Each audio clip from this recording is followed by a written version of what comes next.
देखिए जनाब, टिकट देने की बात और है। कोई भी मुसलमान को मुफ्त में टिकट दे के उसको माली तौर पे भी ख़त्म कर दो और उसको इज्जत से भी ख़त्म कर दो। मैं तो ऐसी सीटों के खिलाफ हूँ। जैसे कि सीट वहाँ दो, नाम के लिए भी फॉर्म पकड़ा दो, उसके पैसे भी बर्बाद कर दो, उसकी इज्जत भी खराब कर दो। क्या मतलब निकला मेरे कौम को तबाह करने का? मैं इससे राजी नहीं हूँ।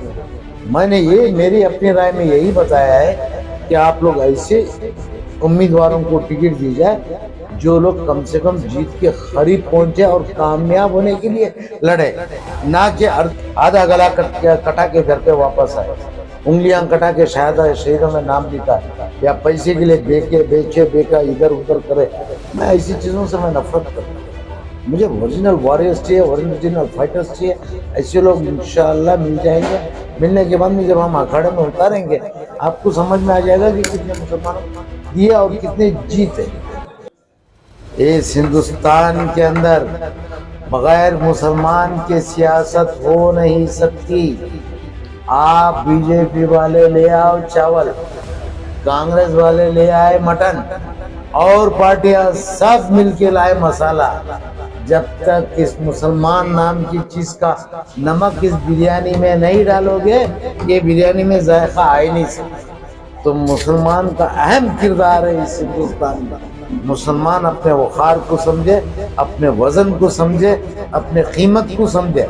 बगैर मुसलमान का नाम लिए किसी का भाषण कंप्लीट नहीं होता है और किसी का राशन खत्म नहीं होता है। तो हर चीज में मुसलमान चाहिए। मुसलमान अपना वजन समझे।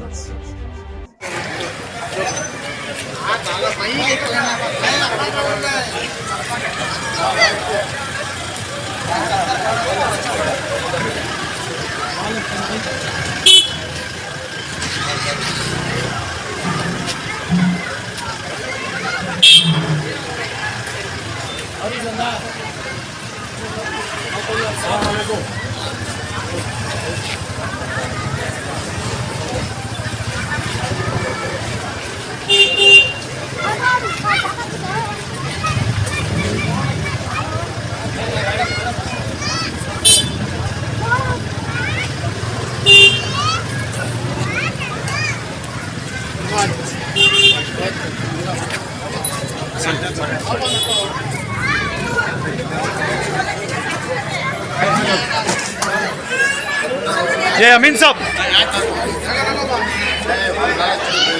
स्टेज पे चलो, स्टेज पे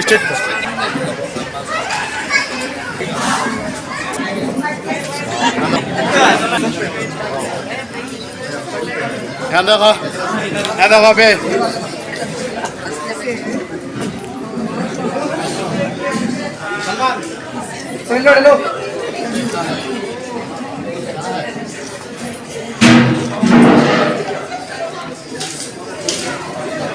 अस्सलामुअलैकुम, मैं अफसर मैसूरी। नाजरीन इकराम, आज शहर मैसूर में वाक़ मेराज फंक्शन हॉल, जहां पर जेडीएस के जनरल सेक्रेटरी आप हमारे दरमियान मौजूद हैं, मोहम्मद ज़फ़रुल्लाह खान साहब। आइए जानते हैं खुसूसन रियासत कर्नाटक के जो हालात हैं, जो सियासी हालात हैं, उसको लेकर जो है थोड़ी गुफ्तगू हुई है। आइए जानते हैं इनका इस पर क्या कहना है। जी सर, बहुत शुक्रिया।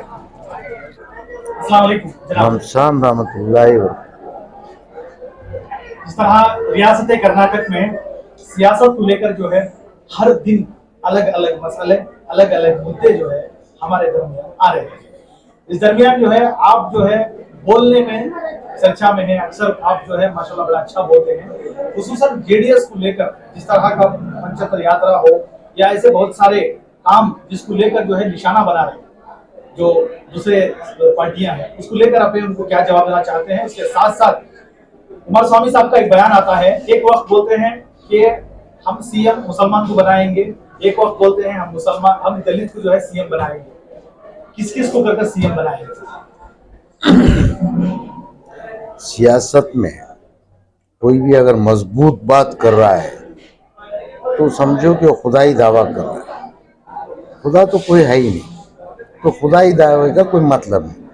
और रही बात कुमारस्वामी जी बार बार जो स्टेटमेंट और अपनी सोच को बदल रहे हैं, इसका मतलब ये साफ जाहिर है कि आने वाले हालात का अंदाज़ा किसी को भी नहीं है।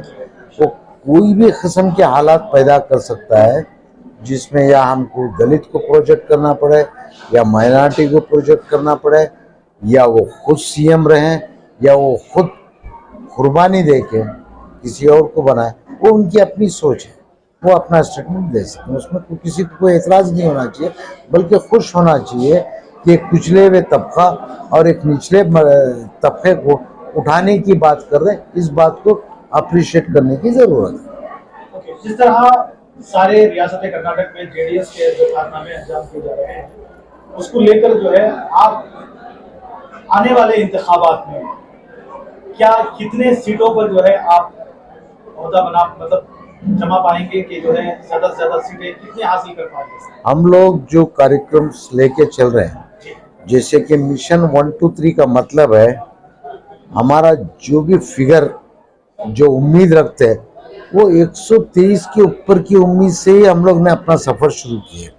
अब पंचरत्न यात्रा जो शुरू की है कुमारस्वामी जी, सारा स्टेट में जो घूम रहे हैं, तो जाहिर है 2 सीट या 4 सीट या 6 10 25 50 के लिए तो नहीं घूमते होंगे ना।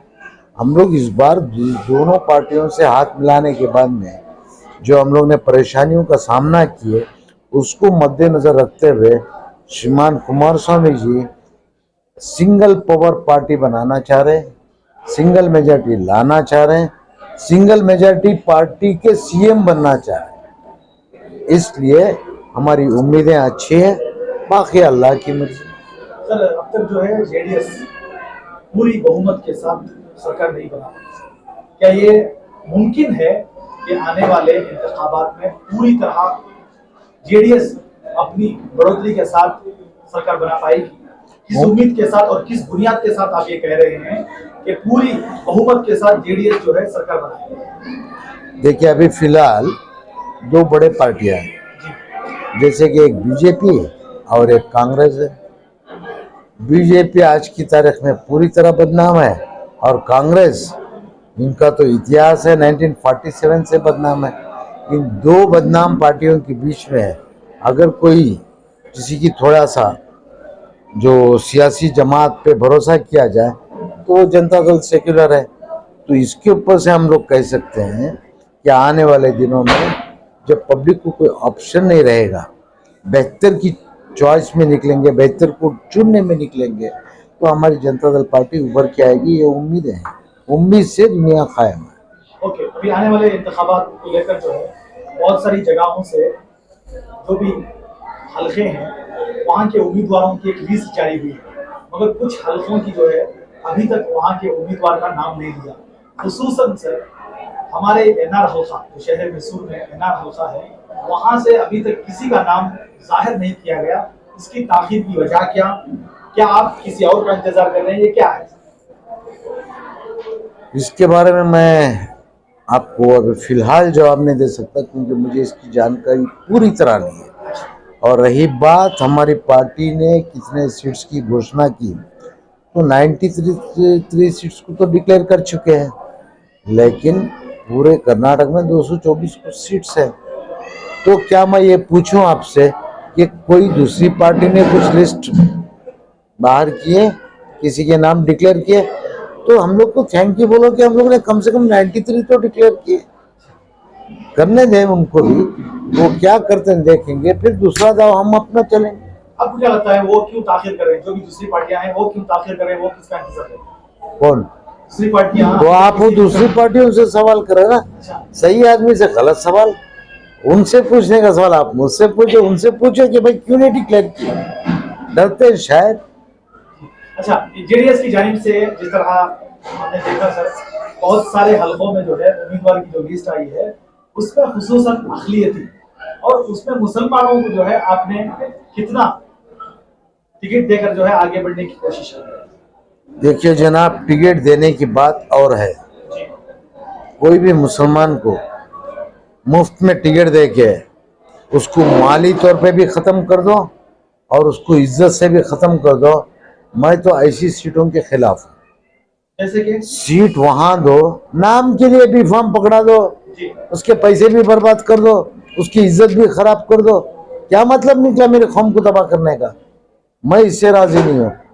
मैंने ये मेरी अपनी राय में यही बताया है कि आप लोग ऐसे उम्मीदवारों को टिकट दी जाए जो लोग कम से कम जीत के करीब पहुंचे और कामयाब होने के लिए लड़े, ना कि आधा गला कटा के घर पे वापस आए, उंगलियां कटा के शायद शहीदों में नाम लिखा या पैसे के लिए बेचे बेका इधर उधर करे। मैं ऐसी चीज़ों से मैं नफरत करता हूँ।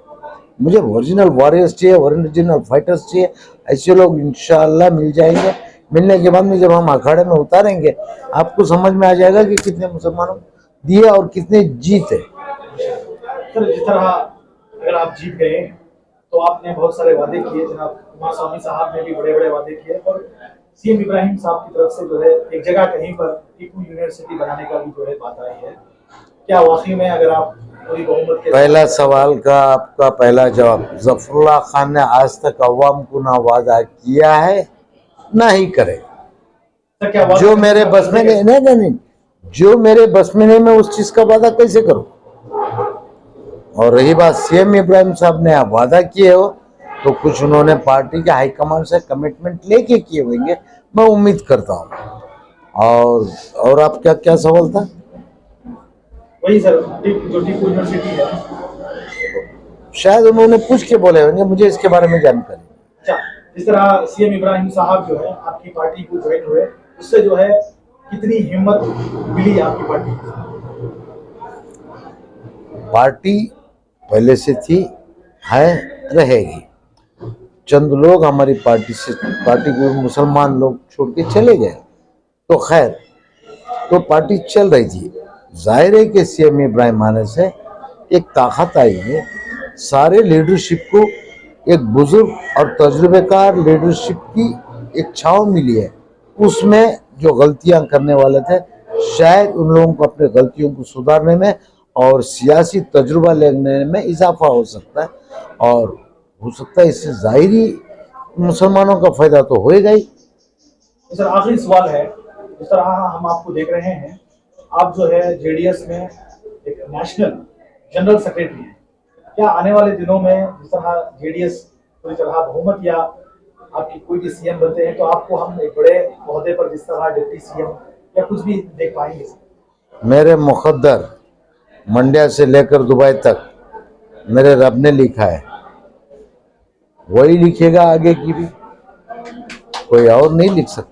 नहीं, आपकी ख्वाहिश, आपका जो भी मतलब ख्वाहिश आखिरी दम तक रहते हैं, लेकिन अल्लाह ने जितना तय किया है बस उतना ही। जहाँ रिस्क, कहाँ मौत, कहाँ क्या, सब वो बेहतर जानता है। वक्त से पहले बोलना झूठा, no, I don't like. Sir, Mysore को आने की वजह से यहाँ पर तशरीफ आवारी आपकी वजह आज कोई ख़ास प्रोग्राम भी नहीं, कोई सियासी कुछ भी। हाँ, हम लोग पांडुपुर गए थे, उनके वहाँ माइनॉरिटी कन्वेंशन था, माइनॉरिटी के मुसलमान लोगों का एक फंक्शन अटेंड करने के लिए गए थे। तो फिर वहाँ से हम लोग श्रीरंगापटना गए, शहीद टीपू सुल्तान के दरबार में, वहाँ हाजिरी दिए। तो फिर बाद में पता चला कि हमारे शहर मंड्या के एक लड़के का यहाँ जो मेरा करीबी है उसका एंगेजमेंट है। तो मैं बोला वो फ़र्ज़ भी अदा करते चलते, तो उसी बहाने मैसूर आ गए। तो आप लोगों से सभी से मुलाकात होगी, खुश हूँ अल्हम्दुलिल्लाह। माशाल्लाह। एक आखिरी सवाल एक और भी है सर, जिस तरह आने वाले इंतखाबात में खुसूसन मुसलमानों को उलझाने की काम किए जाते हैं अलग अलग पार्टियों से, अलग अलग जो है जगहों से, क्या नौजवान जो है किस तरह अपना वोट इस्तेमाल करे, ये जो है किस तरह? सही सवाल तो तुमने अब किया। ये मैं कई वीडियो में बोल चुका हूँ, इस हिंदुस्तान के अंदर बगैर मुसलमान के सियासत हो नहीं सकती। आप बीजेपी वाले ले आओ चावल, कांग्रेस वाले ले आए मटन, और पार्टियां सब मिलके लाए मसाला, जब तक इस मुसलमान नाम की चीज का नमक इस बिरयानी में नहीं डालोगे, ये बिरयानी में जायका आ ही नहीं सकता। तो मुसलमान का अहम किरदार है इस हिंदुस्तान में। मुसलमान अपने वक़ार को समझे, अपने वजन को समझे, अपने कीमत को समझे। बगैर मुसलमान का नाम लिए किसी का भाषण कंप्लीट नहीं होता है और किसी का राशन खत्म नहीं होता है। तो हर चीज में मुसलमान चाहिए, मुसलमान अपना वजन समझे।